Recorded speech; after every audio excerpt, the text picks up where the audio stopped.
mofinaina isan'andro atolotry ny mpitandrina rakotina valina maoly.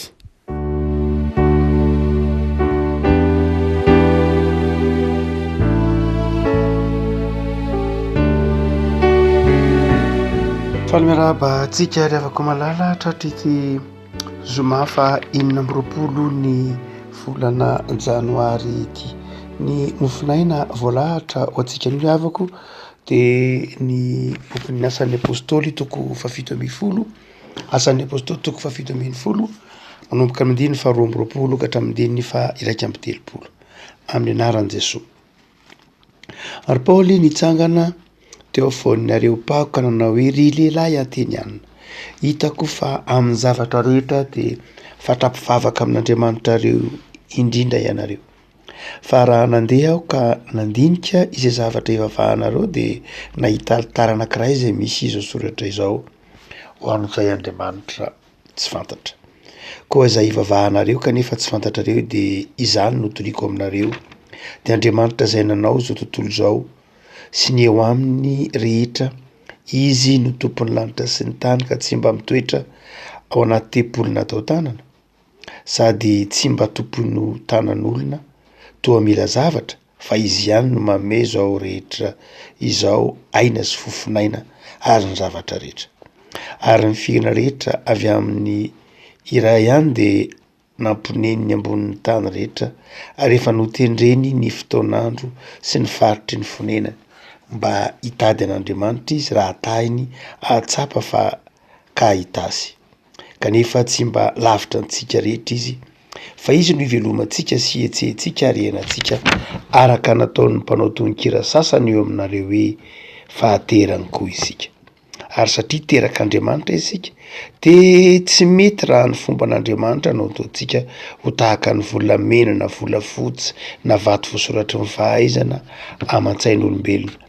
Ary Andriamanitra ny nitsinjery ny andro ny tsy fahalalana, fa ankehitriny izy mandidi ny olona rehetra amin'izao tontolo izao hibebaka, satria izy efa nanendry andro iray izay hitsarana izao tontolo izao amin'ny fahamarinana amin'ny alalan'ny lehilahy iray voatendriny, koa efa nanome vavolombelona ampin'ny olona rehetra izany izy amin'ny nananganany azy tamin'ny maty.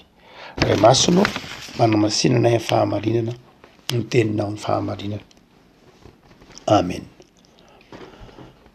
Tsy dia mora loatra afaka malala ny fomba nanantonan'ny Paoly ireto manampahaizana na ireto olona tao Atenina ireto. Paoly any dia fantatsika fa fariseo, mpampianatra l'université raha izany azo ilazana azy, niara-ny asa nampianarina olona nalaza tamin'ny fahalalana sy ny fahendrena Gamaliela, ary tsy mahagaga raha toa ka nanana fahazavan-tsaina sy fahaiza mandresy lahatra, fahaiza miteny tsy hita velively Paoly. Raha toa ka mampitany toko 410 sy ny toko 710 isika dia ahita ny fahasamihafan'ny toe-tsain'ny olona izay mandray ny filazantsara, ny itorian'ny filazantsara. Amin'ny toko 410 dia tany Iconium Paoly no mitory-teny, ary tany Iconium izy mitolo teny, ny teny tamin'ny fitenin'ny Likaonianina izy, asan'ny apôstôly toko 4:20, ny 2:20. Nitory-teny izany hoe Paoly any dia niteny maro Paoly, ary dia nampiasa ny teny Likaonianina izy. Fa amin'ny toko 7:20 tendray izy dia any Atenina dia miteny amin'ny teny Grika izay teny mahazatra ny olona raha hita fianarana tamin'ny andron'ny Paoly. Fa raha toa ka mampitahy ireo isika dia ahita ny fahasamihafan'ny votoatin'ny tory-tenin'ny Paoly. Raha izay fahasamihafan'ny fomba fanantonan'ny Paoly ny fomba fanantonan'ny Paoly ny fiarahamonina zany, ny fomba fitoron'ny Paoly teny amin'ny sokajin'olona anankiroa reo. Tany foniziny teny Likaoniana, zany hoe tany Iconium izy, dia tambanivohitra no nitoriany teny. Fa rehefa ato amin'ny asan'ny apôstôly 7:20 kosa dia tandrenivohitra olona nahita fianarana no nitoriany teny. Dia tena samy hafa mihitsy ny fomba nitenenan'ny Paoly, ny fomba fanazavany paoly aty amin'ny toko fafitoambin'ny folo izy miresaka amin'ny atenianina de mampiasa ny fahaizana mampahalalan'ny atenianina ny mampiasa ny andiny vavalo ambin'ny folo mampiasa ny tonon-kira fomba fitenenana zay nahazatra mampiasa citation na fomba mahazatra nreo mpandresy lahatra tamin'ny androny paoly aty amin'ny toko fafitoambin'ny folo kosa izy de tsy zay mihitsy ny vokatra ary de tsy nitovy am'ty toko fahitoambin'ny folo ty de tsy naharesy lahatra loatra paoly tsy naharesy lahatra loatra iretim-piaino azy paoly fa ny am'toko fahitoambin'ny folo ny tambany vohatra de tena nieritreritra ny paoly mihitsy ho Andriamanitra nieritreritra ny paoly ho Andriamanitra hoy izy ireo manao hoe efa tonga ety amintsika ny Mercury sy ry Jupitera efa tonga ety amintsika ny Andriamanitra ary dia hitatsika fa nanao sorona sy nanao fanomezana ho an'ny paoly sy Barnabasy ireto olona tao Iconium ireto zany hoe reto tambany vohitra reto zay mora nandray kokoa ny filazantsara ary mora nientanimpo mora noetin'ny fony mora nandray kokoa zay nylazainy paoly samy hafa mihitsy amin'ny toko fahitoambin'ny folo ty zay zara eso teny ndray ara no nandraisany reto olona natao atenina ireto ny toritenin'ny paoly ny ome mihitsy isy andiny fa dia roa amby telopolo ary raha nareny amin'ny fitsakana ny tenany maty izy de ny omeny sasany ary ny sasany kosona na hoe mbola iainanao ndray zay am'izany zavatra izany any hoe mandeha any aloha mandeha fa mbola iainanao ndray zay zany tsy afa-po tsy nandray ny tenin'ny paoly mihitsy ny toko fafitoambin'ny folo ireo tao atena mifanohitra am'izay kosa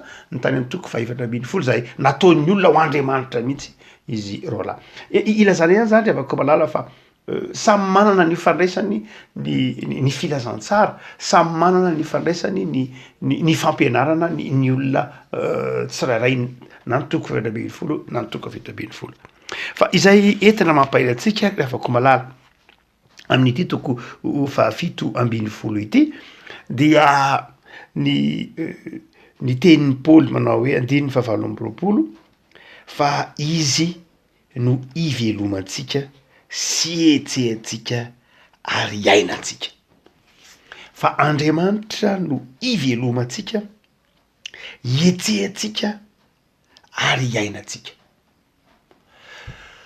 ny mety efa mahazatra atsika zany voambolan'zany fa ho an'ireo atenianina zay nanana zatra ny filozofia stoisianina filozofia picorianina reo karazana filozofy rehetra zay filozofia tamin'ny androny paoly any de dia ny aino ny fampianarany paoly hatramin'izany fotoana zany de tena voambolana stoisianina sy voambolana fampiasan'ny filozofia mihitsy ny hoe ivelomana ietsehana iainana inona no tsoina hoe olona raha mitentsika hoe ivelomana de zao ny ohatsany ny filozofy ny anao paoly de ny hoe iza mono mamelona atsika adevitra be mihitsy tao amin'ny areopago ny hoe avy aiza ny aina iza manome aina inona loharano miteraka ny aina zany de ady hevitra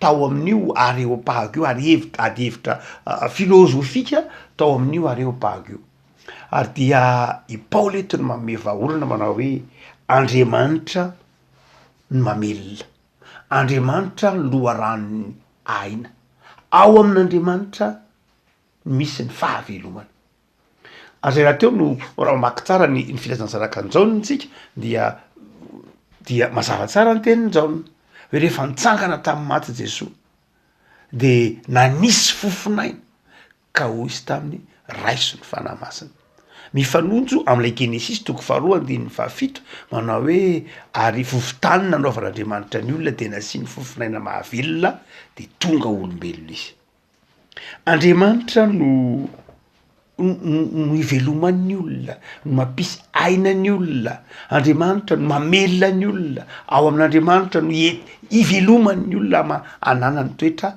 mahaolombelona azy fa olona faharoa no vahany paoly amin'ny tadiny valo amby roapolo ty hoe tsy hoe velona fotsiny ihany tsy hoe velona fotsiny ihany fa ny faharoa dia mampisy fietsehina, mahatonga fietsehina, mampisy mahatonga asa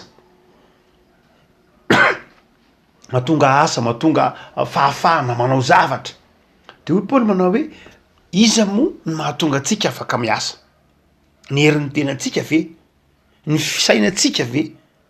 Ny fiarahamonina ve? De Paoly eto manazava am'ireo mpiaino azy manao hoe Andriamanitra no mahatonga atsika manana hery afaka mihetsika, manana hery tsy hoe velona fotsiny ihany fa afaka miasa, afaka manao zavatra, afaka managnan-javatra. Ary ny fahatelo de izy manao hoe izy koa no mbola iainantsika, zany hoe mampisy heviny ny fiainantsika, izy no manome fahavelomana, manome heviny ny zavatra ataontsika isan'andro, ny fanirintsika. Afako inona ary no hevitra zany andininy zany raha toa ka ampiarina amin'ny fiainantsika fa ny tompo no ivelomantsika, Andriamanitra no etsehintsika sy iainantsika. Zavatra roa mazava tsara. Ny olombelona rehefa koa malala de tsy tahaka ny biby akory, tsy tahaka ny biby ny olombelona. Tsy hoe velona mba hihinana ny olombelona, fa ny olombelona am'izay ambaran'ny asan'ny apôstôly fitobin'ny folo eto de nataon'Andriamanitra ivelona, iaina, hieritreritra. Raha toa ka mijery ny biby ianao de mahatsiaro ny tenin'lay savant frantsay anankiray Blaise Pascal zay nanazava nandresy lahatra ny hoe ny olombelona moa inona, ny olombelona ange tsy inona fa biby mivavaka e, biby fa mivavaka, zany hoe biby ihany izy ara-batana, manana nofo tahaka ny biby, mandarà, mety marary, mety ho lasa vovoka rehefa miala ety. Fa izao manana mampiavaka azy amin'ny biby ny olona de ny fanahy. Izay hoy Pascal hoe mahatonga azy mivavaka. Tsy de disy loatra zany fomba fijery zany hoe ny olombelona dia tsy afa-tsy akory fa zavaboary nataon'Andriamanitra hivavaka. Ary izay toetra mahampivavaka ny olona izay toetra mampifandray amin'ny olona amin'Andriamanitra zay ny mampiavaka ny olona, zay ny maha olona ny olona. Ary toetrantsika io rehefa koa malala, io toetrantsika mivavaka io no tenenin'ny Paoly eto amafisiny amin'ny 1:7 hoe fa raha mandeha de mandinika ny zavatra ivavahanareo variana amin'ny fiainam-bavaka ao anatinareo. Raha mijery ireo ateniana mpanompo sampy izy dia eto Paoly de miteny manao hoe tena fatrampivavaka ianareo fa misy Andriamanitra tsy fantatrareo, tonononareo fa tsy fantatrareo, de zay no entiko aminareo. Afako hotsika manao hoe mampiavaka ny olona amin'ny biby de ny olona mivavaka. Tsy zavatra maivana le avako hoe ny olona mivavaka io no mahatonga ny olona afaka mijoro tsara. Ny biby mandady tongotra efatra, mandady amin'ny tany satria tsy mivavaka, tsy natao hivavaka izy, de mandady amin'ny tany izy, mandady tongotra efatra izy, ny masony any amin'ny tany mandrakariva. Fa ny olombelona rehefa koa malala nataon'Andriamanitra hivavaka de mitsangana izy, mijoro izy, ary ny masony tsy any amin'ny tany fa ny masony any amin'ny hoavy, ny masony any anoloana, ny masony any an-danitra, ny masony mibanjina ny hoavy, mibanjina ny mandrakizay. Mampiavaka ny olona ny biby zany, ny biby rehefa koa malala de eny de mitrongotronga eny de ny tany any maso, inona indray no hoanina androany, inona indray no aiza indray no hita sakafo. Tsy zany ndray avaka ny olombelona. Matoa natsanga ny olombelona, natsangan'Andriamanitra ny olombelona handeha fa tsy handady tongotra efatra de satria manana antom-pisiana hafa noho ny biby izy. Zay mahatonga amin'ny Paoly eto teny manao hoe izy ange no ietsehatsika, izy ange no ivelomantsika, izy ange no iainantsika. Zany rehetra any dia tsy ao amin'ny biby, tsy manana an'izany ny biby. Indrisy nefa rehefa koa malala fa izao betsaka ny olombelona eto am'izao taonjato iainantsika izao, zay heverintsika ho efa ahitana ny famirapiratany fahalalana, fa izao miaina ny fiainam-biby ihany, miaina ny fiainam-biby ihany, tsy manao afa-tsy velona mba hihinana, eto amin'n'ity tany fandalovana ity dia consommateur zay fotsiny ihany tsy manao afa-tsy mihinana eto amin'ity tany fandalovana ity zany hoe tsy meritreritra fa tsy mpanjifa mivoaka ny lamody de iny eny mivoaka ndray ny karazan-tsakafo de iny eny mivoaka ndray ny karazana fiarakodia malaza de iny eny lasa ho toy ny hoe velona mba hihinana eto amin'ity tany ity zay ve ny kristianina riavako ko malala ny kristianina riavako de tsy zany kristianina de olona mijoro eo amin'ny tongony ary manana vina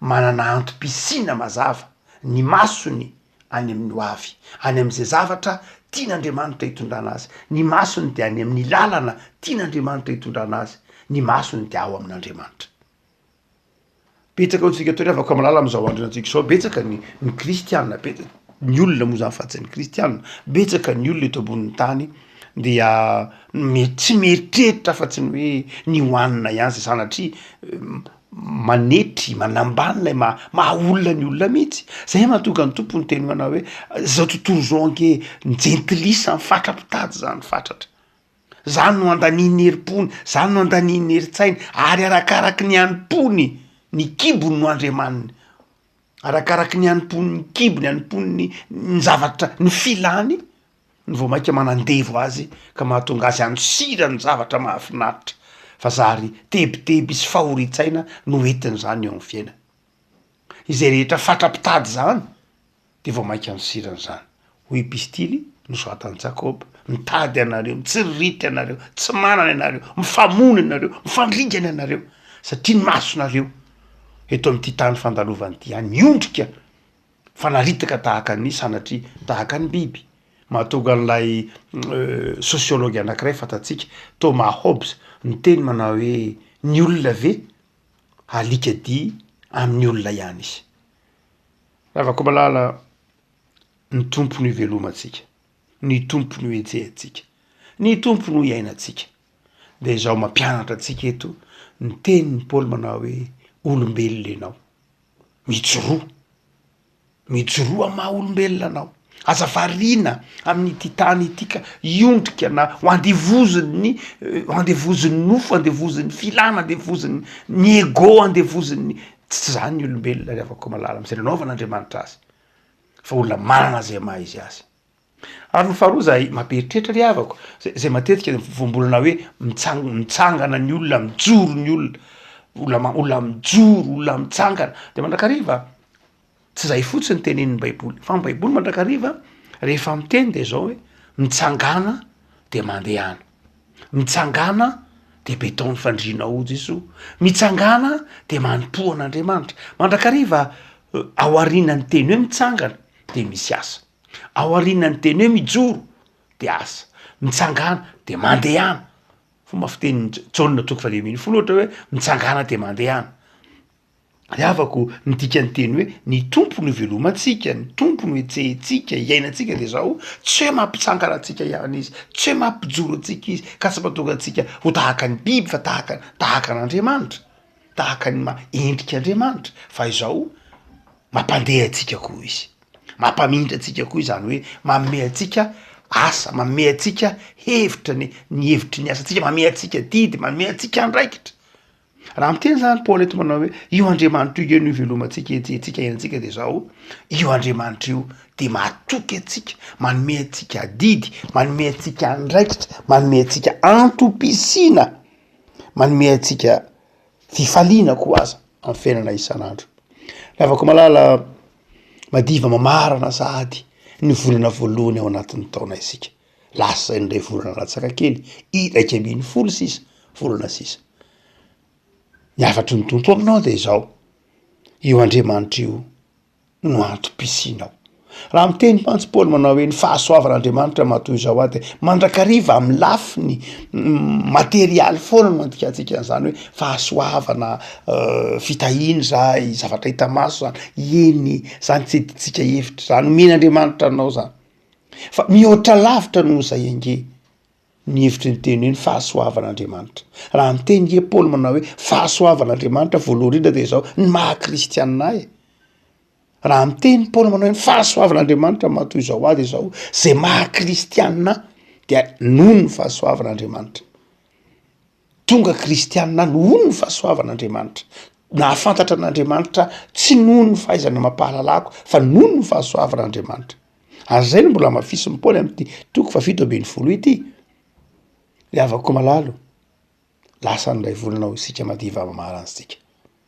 Fantatrao fa Andriamanitra no itsehanao. Andriamanitra no antom-piainanao. De hoy Paoly manao hoe mandehany ianao mijoroa ary mahareta amin'ny asa fanompona, mahareta amin'ny fiainana mahafinaritra miaraka amin'Andriamanitra. Fa zay evim-para faharoa hoy tsika teo zay mazava tsara amin'ny toko 7:20 ity de fanirahana. Matetika revako malala mifanjana isika amin'ny asa zay ampanirahan'ny tompo ataotsika.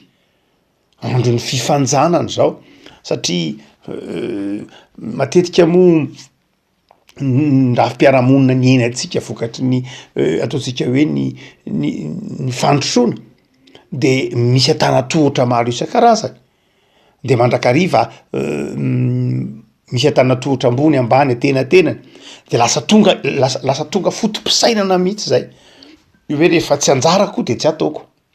Lasa fotom-pisainana ifanefen'ny olona mihitsy ny aza miditra amin'ny tsy asanao fa rehefa tsy asanao de aza atao mihitsy zany fa manjary manahirana manjary miady. Nefa ve ravako malala raha tena jerena am'zoatra masina, raha tena jerena am'izay asain'ny tompo tanterahantsika marina loatra fa zava-dehibe tokoa ny fifanajana. Samy min'Andriamanitra ny fanomezam-pahasoavantsika avy isika marina loatra. Samy min'Andriamanitra zay ahafahantsika manompo azy tsika tsy dikevitra zany. Fa izao revako malala ndraindray mifanjana isika, ndraindray asa tandrifetsika fa tsy ataotsika. Fatatsika fa tsy manao mihitsy lay hafa. Tsy manao mihitsy izy fa ka manahirana ngia fa izy no manao an'io. De ndraindray lay asan'Andriamanitra tena tavela. Satria misy anankiray tsy hitanao mihitsy. Ndifidify tsy azo anteherana de lasa mifanjana lay asa tokony ho vita volana zirina enim-bolana, asa tokony ho vita herintaona telontaona eny ihany, asa tokony ho vita herinandro lasa voatery miandry amin'ilay volana indray iandry fanapa-kevitra indray satria ny anankiray tsy teo, ny anankiray tsy hita, ny anankiray revako malala ny tsika olombelona ihany nanao an'izany fandaminana zany ary de tsika olombelona ihany mahatonga an'ilay asan'Andriamanitra tsy vita. Mampatsiaro ahy tenina misionera anglisy anankiray zay niasa teto Madagasikara manao hoe ity komitikomiti-nareo ty ny tena mahahela raharaha marina tokoa fa ny fivoriana de maha-protestanta amin'ny protestanta fa ndraindray mahahela raharaha koa le fivoriana rehefa lany andro mifanjana ny mpino. Satria avako malala tsy hoe mampakivy ny mandroso na izao afatry Paoly zao hoe izy no etsehitsika, izy no ivelomantsika, izy no henantsika fa mampirisika anao tsy hifanjana, mampirisika anao hifampahery amin'ny asa fanompona, mampirisika anao hoe tsy hiandry izay mety ho tsy fahafahan'ny hafa koa angambany fa tokony mandroso hatrany ny asan'Andriamanitra asa maika. Izy no manome antsika, matoa men'Andriamanitra antsika ny hery entina miasa, manome antsika fahavelomana de misy tanjona tian'Andriamanitra tokony ataontsika. Afako 100 taona lasa zay, 100 taona lasa zay no efa nanapahan'ny olombelona hevitra ny kristianina teto ambonin'ny tany 700 tany Edimbourg nanapa-kevitra ny hoe aleo fitaina ao anatin'ny taranaka iray ny fitoriana ny filazantsara tamin'ny 700 ny fanapa-kevitra. 320 sika zao 100 taona teorina mbola tsy netsasako zao tontolo zao ny tonga kristianina. Inona ny mahatonga zany ry havako? Satria mifanjana isika, mifampiandry isika. Andriamanitra manome hery, mampihetsika atsika, manome fanomezam-pahasoavana iainantsika, manome fitaliana ivelomantsika saingy zao mifanjana isika, mifanenjika isika, mifanaratsitsika de tsy vita ny asan'Andriamanitra. Ekanena avako malala ho tsapanao fa zay ilainao amin'ny asa fanompona ka havitanao zany de omen'Andriamanitra anao satria Andriamanitra miainantsika ivelomantsika ietsehantsika. Ivavaka sika tompo misaotranao zahay fa ianao no mampietsika anay, mamelona anay, mampiaina anay. Ao aminao no misy ny fahavelomana rehetra. Misaotranao zay tompo fa ny fanahinao masina no ery manome anay faharisiana ny ivelona amin'ny fahatsarana, hietsika amin'ny fitiavana, hiaina amin'ny fifaliana. Avy aminao zany tompo. De mivavaka zay tompo mba aharitra toetra ty anatiny ny hafanan'ny fanahinao masina ary anaraka ny teninao manao hoe aza mamono ny fanahy. De aoko ao velona ato anatin'ny fonay ny finoana, ny fanantenana sy ny fifaliana. Vavaka zay ho an'ny tanindrazanay. Hitanao ny fahasarotana maro samihafa. Hitanao ny fahalovana miseho amin'ny endrika maro samihafa. Vavaka zay ho an'ireo trahaboina tompo, zay rava fananana. Tao anatin'izay andro vitsivitsina maromaro niaviany ny orana izay. Vavaka zay ho an'ireo zay simba trano, ireo namoy havana. Vavaka ho azy reny zay tompo jerevo amin'ny famindramponao. Toy ny ondry tsy misy mpiahy ny akamaroan'izy reny any ambanivohitra any, tsy ampy ny fanafody, hitsaboana ny marary, tsy ampy ny hoeti manana narenana ny simba, ary ny maro aza lavitra ny tananay kristianina.